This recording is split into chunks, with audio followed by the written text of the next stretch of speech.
Chapter 19, Dust to Dust. Rictus was waiting at the top of the stairs. His smile was sweet. His words were not. "You're a murderer now, my little man," he said. Do you like the feel of Mar's blood on your hands?" "He didn't kill her," Mrs. Griffin said. "She was never alive. None of you are." "What are we, then?" said Rictus. "Illusions," Harvey said, ushering Mrs. Griffin and her cat past Rictus to the front door. "It's all an illusion." Rictus followed him, giggling insanely. "What's so funny?" Harvey said, opening the door to let Mrs. Griffin out into the sun. "You are," Rictus replied. "You think you know everything, but you don't know Mr. Hood." "I will in a little while," said Harvey. "Go and get warm," he told Mrs. Griffin. "I'll be back." "Be careful, child," she said. "I will," he told her, and then closed the door. "You're a strange one," Rictus said, his smile failing a little. His face, when his teeth were no longer dazzled, was like a mask made of dough, 2 thumb holes for the eyes and a blob for the nose. "I could suck out your brains through your ears," he said, all the music gone from his voice. "Maybe you could," said Harvey, "but you're not going to." "How do you know?" "Because I've got an appointment with your master." He started towards the bottom of the stairs, but before he reached it, a dark figure flitted in front of him. It was Jive. He was carrying a plate of apple pie and ice cream. "It's a long climb," he said. "Put something in your stomach first." Harvey looked down at the plate. The pie was golden brown and dusted with sugar, the ice cream melting in a sweet white pool. It certainly looked tempting. "Go on," said Jive. "You deserve a treat." "No thanks," Harvey told him. "Why not?" Jive wanted to know, turning full circle on his heel. "It's lighter than I am." "But I know what it's made of," Harvey said. "Apples and cinnamon and—" "No," said Harvey. "I know what it's really made of."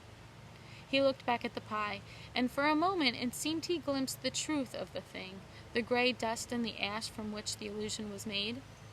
"You think it's poisoned?" Jive said. "Is that it?"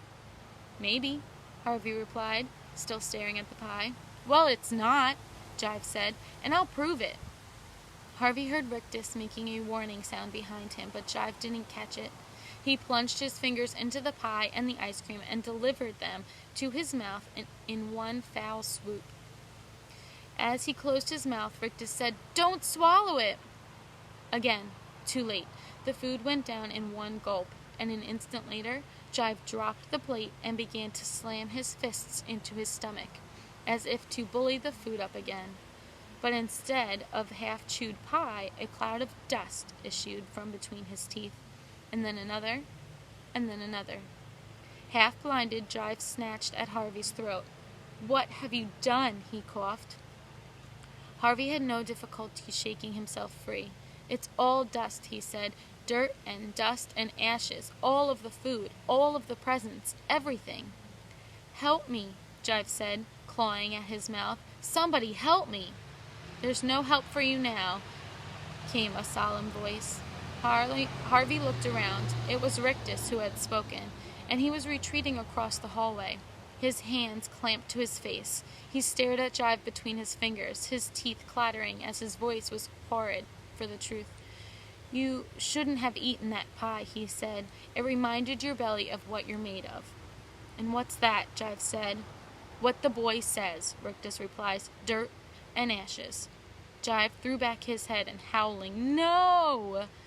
at this, but even as he opened his mouth to deny the truth, it came pouring out, dry streams of dirt that ran from his gullet and flowed over his fingers. It was like a fatal message being passed from one part of his body to another. Touched by the dust, his fingers began to crumble and then turn, as they dropped, spreading from a whisper and decaying his thighs and his knees and then his feet. He started to drop to the ground, but with a final pirouette, swung himself around and grabbed hold of the banister. "Save me," he yelled up the stairs. "Mr. Hood, can you hear me? Please, please, save me." His legs crumbled beneath him, but now he refused to give up. He started to haul himself up the stairs, still yelling for Mr. Hood to heal him. There was no reply from the heights of the house. However, nor any sound now from Rictus. There was only Jive's pleas, and his wheezing, and his hiss of dust as it ran away down the stairs from the empty sack of his body. "What's going on?" Wendell said, appearing from the kitchen, with ketchup smeared around his mouth. He stared at the cloud of dust that hung around the stairs, unable to see the creature at its heart. Harvey was closer to the cloud, however, and he was the witness to Jive's last terrible moments. The dying creature reached up the stairs with an almost fingerless hand, still hoping, even as its life drifted away, that its creator would come and save it. Then it sank down upon the stairs, and its last pitiful fragments crumbled. "Somebody's been beatin' the carpets," Wendell said as Jive's dust settled. "Two down," Harvey murmured. "What did you say?" Wendell wanted to know. Before he replied, Harvey glanced around the hallway looking for Rictus, but Hood's third servant had disappeared. "It doesn't matter," Harvey said. "Have you finished eating?" "Yeah." "Was the food good?" Wendell grinned. "Yeah." Harvey shook his head. "What does that mean?" Wendell wanted to know. Harvey was on the verge of saying it. "It means you can't help me. It means that I have to go face Mr. Hood on my own." But what was the use? The house had claimed Wendell entirely.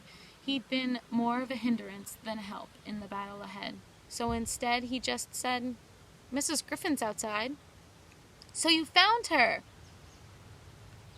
"We found her." "I'll go and say hello," Wendell said, and then, with a cheery smile, "That's a great idea." Wendell had his hand on the door when he turned and said, "Wait, where will you be?" But Harvey didn't answer.